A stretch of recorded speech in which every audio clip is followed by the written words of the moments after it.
amigos, tudo bem com vocês? Estamos aqui para mais uma videoaula e hoje nós vamos finalizar o tecido conjuntivo com os tecidos ósseo e sanguíneo, certo? Semana que vem a gente vai estudar tecido muscular e na outra nós vamos estudar para finalizar a histologia tecido nervoso, certo? Lembrando que a gente tem média aqui no canal toda quarta e sábado.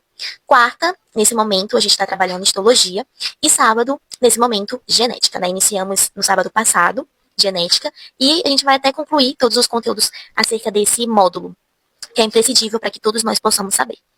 Ok? Lembrando que tanto histologia quanto genética, assim como os próximos módulos que virão aqui para o canal, eu sempre vou trazer macete, uma linguagem mais acessível, né, para que todos possam entender. Afinal, são conteúdos que servem não só para a faculdade, mas também para os vestibulares, inclusive para o Enem, que está cada vez mais nível superior, né, ciências da natureza, inclusive na parte de biologia. Então, vamos prestar atenção, qualquer dúvida coloca nos comentários, já curte, manda para o amigo que vai fazer vestibular, que também vai fazer MED, ou área da saúde, né, como faculdade, e que se interessa, né, pela histologia, enfim, na verdade todos nós deveríamos se interessar, todos nós deveríamos saber dominar essa parte, mas manda pra quem aí gosta desse conteúdo.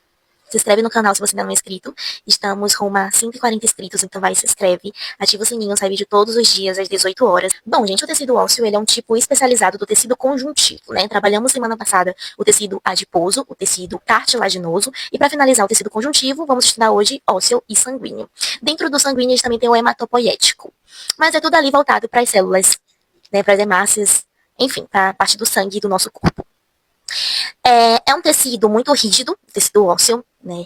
Ele é muito irrigado e é inervado e é revestido pelo periósteo. O que seria periósteo? É uma membrana do tecido conjuntivo denso que serve aí para envolver os nossos ossos, né? Para proteger.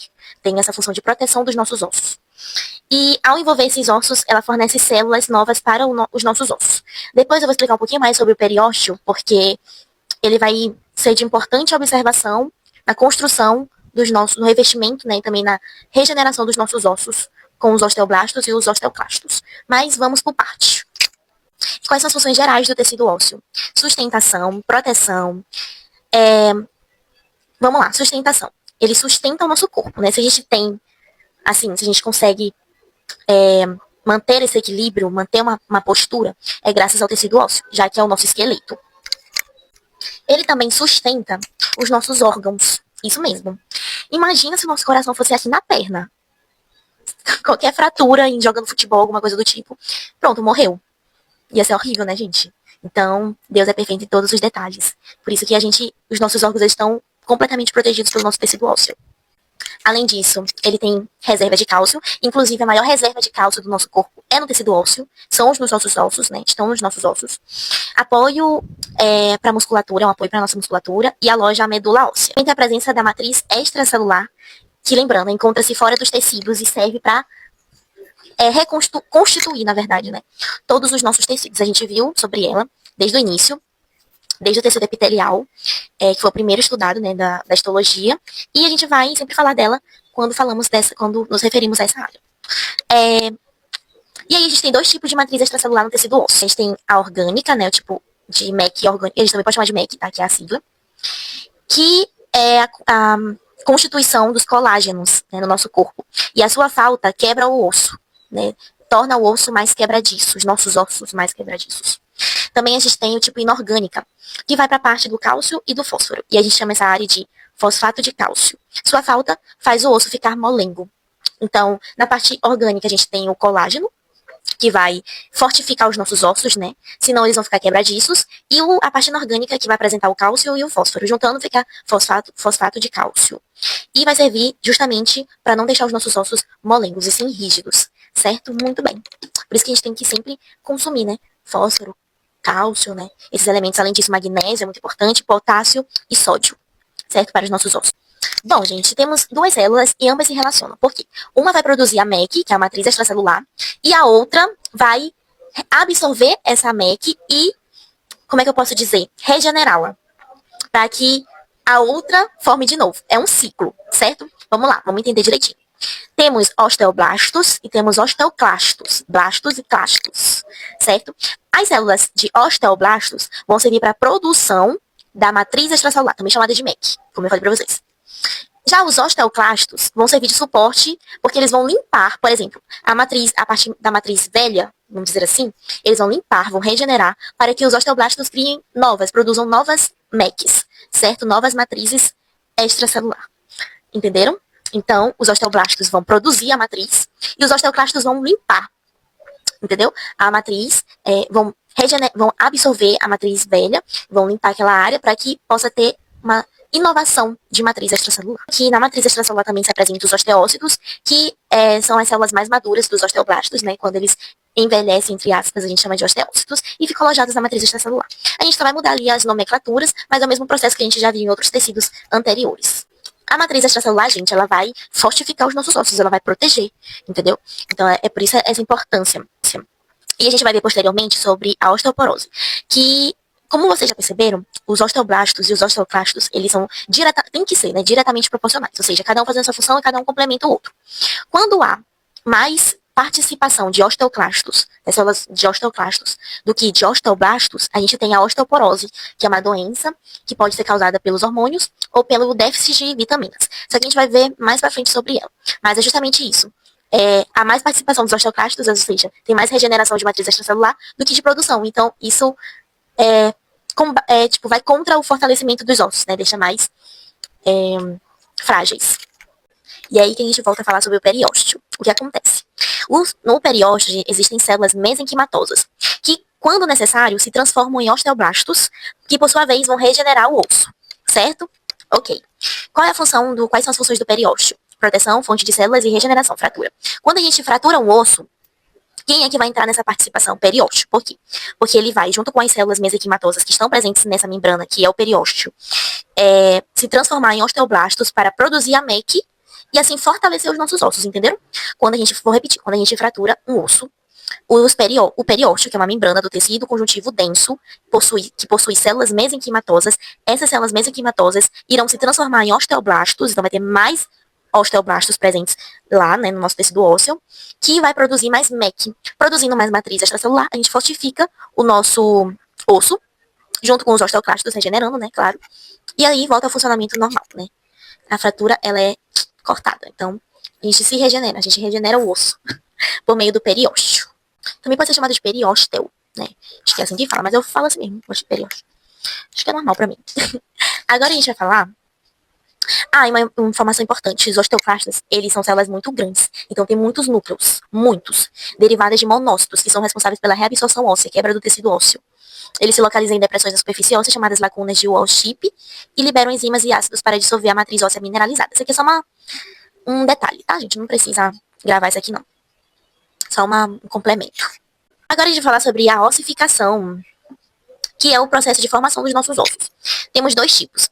Ossificação endocondral e ossificação intramembranosa.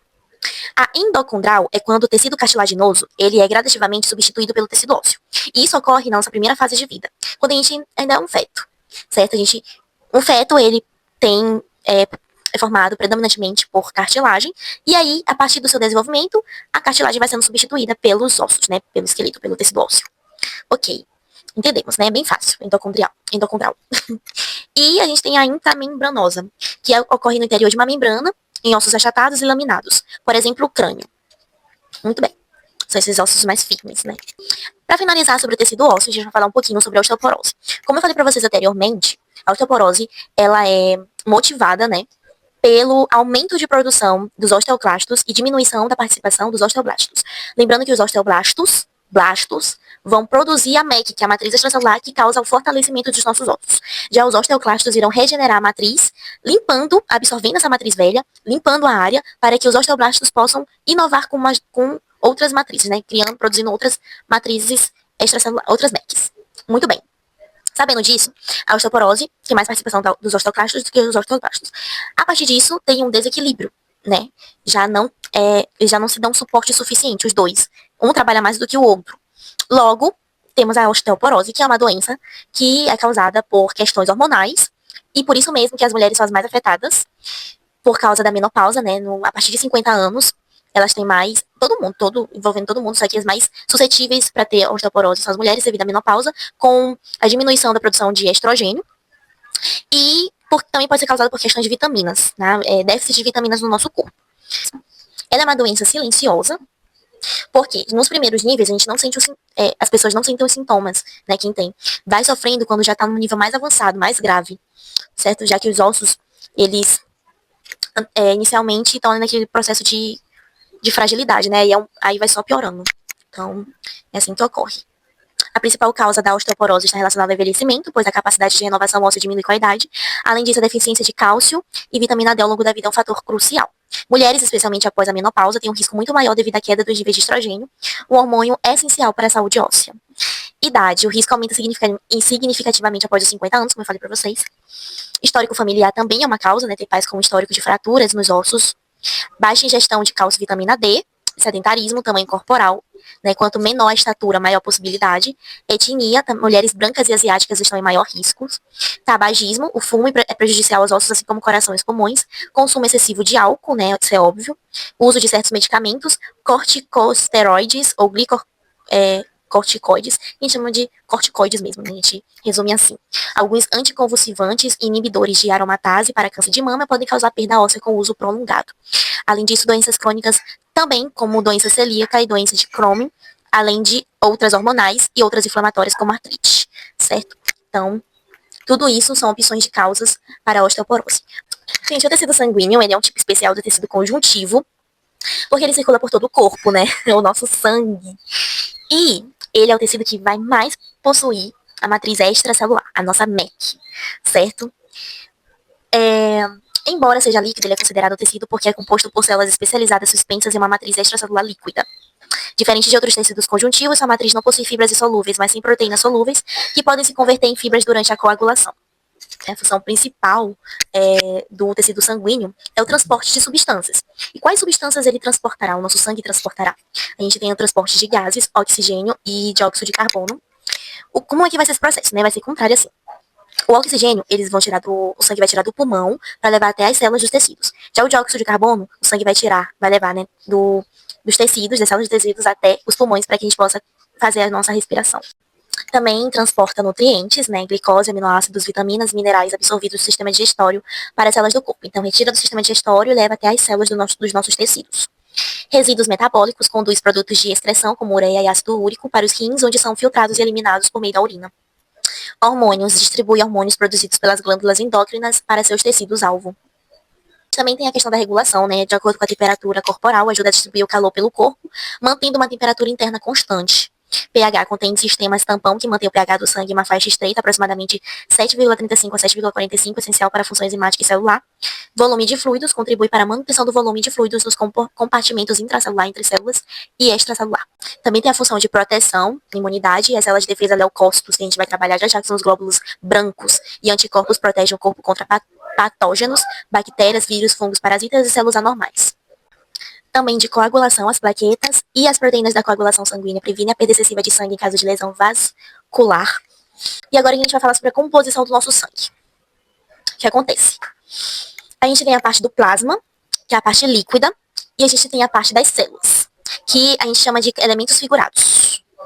O plasma, portanto, contém matriz extracelular líquida, então a parte líquida, né, a água do nosso sangue, cerca de 55% do volume total do nosso sangue. E 44%, na verdade é 56% de plasma, né, mais especificamente, e de células a gente tem 44%. O plasma, ele é uma solução aquosa amarelada, composta por aproximadamente 92% de água. Então, por que fica vermelho? Por conta das nossas hemácias, que é um tipo de célula que a gente tem no nosso sangue, tá? Contém uma grande variedade de substâncias dissolvidas, incluindo proteínas plasmáticas.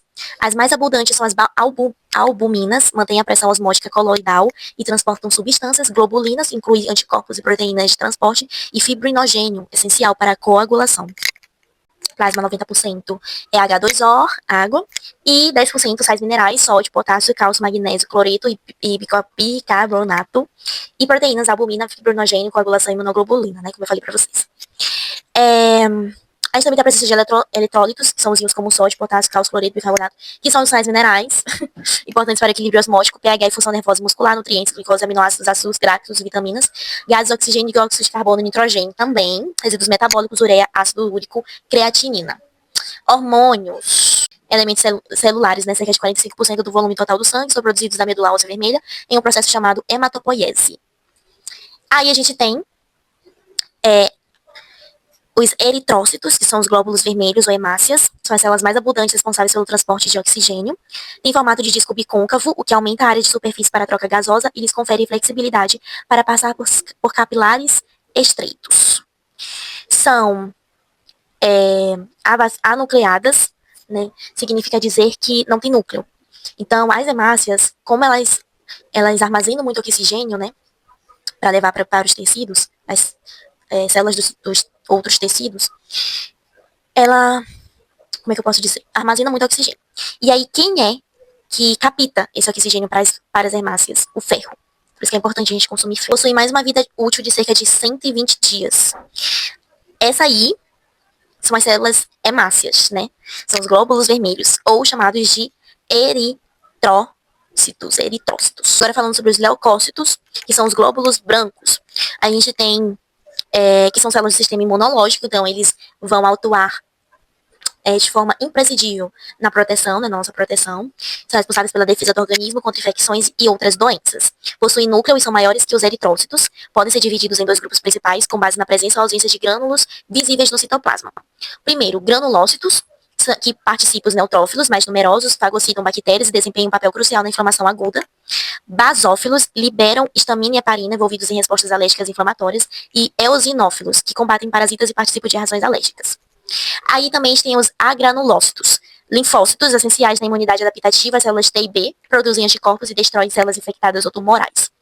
Monócitos se diferenciam em macrófagos nos tecidos, onde realizam fagocitose de micro-organismos e detritos celulares. Além disso, a gente tem as plaquetas, trombócitos, que não são células completas, mas sim fragmentos celulares anucleados derivados de megacariócitos na medula óssea. Uma observação importante é o hormônio chamado eritropoietina. Para pessoas que escalam montanhas, por exemplo, né, e vão para altitudes elevadas, para essas pessoas que esse hormônio atua mais. Por quê? Porque o oxigênio vai reduzir, né? Então, esse hormônio ele é produzido pelos rins, e regula a quantidade de produção das hemácias, né? Então, faz com que a pessoa tenha mais oxigênio, né? Sinta, assim, mais oxigênio, mesmo em áreas mais restritas a isso, certo? Muito importante. Lá, e aonde é que entra o tecido hematopoético nessa história toda?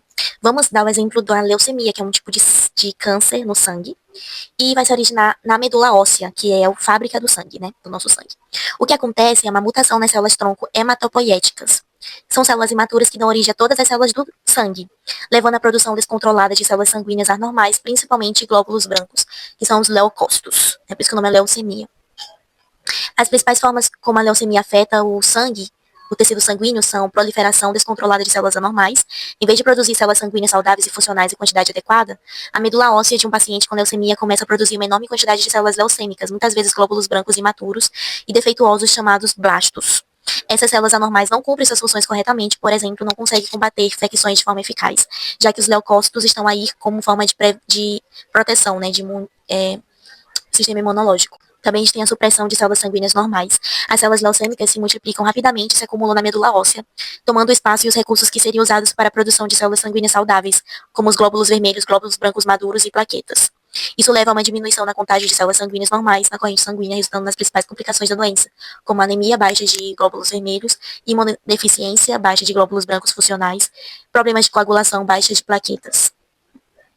E infiltração em outros órgãos. As células leucêmicas não ficam restritas à medula óssea, elas podem se espalhar pela corrente sanguínea e se infiltrar em outros órgãos e tecidos como glândulos linfáticos, baço, fígado, cérebro e articulações. Isso causa inchaço, dor e disfunção desses órgãos. Resumindo, normalmente a medula óssea, que é a fábrica do nosso sangue, ela produz glóbulos vermelhos, que são as hemácias. Também ela produz os glóbulos brancos, os leucócitos, e plaquetas saudáveis. Na leucemia, porém, há uma produção descontrolada de glóbulos brancos, uma produção descontrolada, prejudicial de linfócitos, leucócitos, na verdade, que são anormais, células leucêmicas. Essas células doentes não funcionam corretamente e se acumulam na medula óssea e no sangue. As consequências. Essa superpopulação de células leucêmicas impede a medula óssea de produzir células sanguíneas saudáveis em quantidade suficiente que o nosso corpo precisa. Isso leva a 3 problemas: a anemia, insuficiência de hemácias dos glóbulos vermelhos, causando cansaço e fraqueza, infecções frequentes devido à baixa de glóbulos brancos funcionais, que deveriam combater doenças e ativar a imunidade, e sangramentos e hematomas fáceis devido à baixa de plaquetas que são responsáveis pela coagulação do nosso sangue. E aí a gente tem alguns tipos de tratamento, né? A gente tem agudo, progressão rápida, ou crônica, progressão lenta, e pelo tipo de glóbulo branco afetado, linfóide ou meloide. Outras informações vocês encontram em fontes mais seguras na internet. Eu trouxe esse exemplo para a gente especificar sobre a questão das curiosidades dos glóbulos brancos, que é um dos tipos de células do nosso sangue. São os leucócitos, certo? É isso. Um beijo. Amanhã a gente tem Food Facts essencial e medicina, novamente, no sábado, com genética. Provavelmente legimento, mas eu ainda vou confirmar. Não é certeza, mas é genética. Certo? Assistam aqui, tem muitos macetes. Beijo, até amanhã.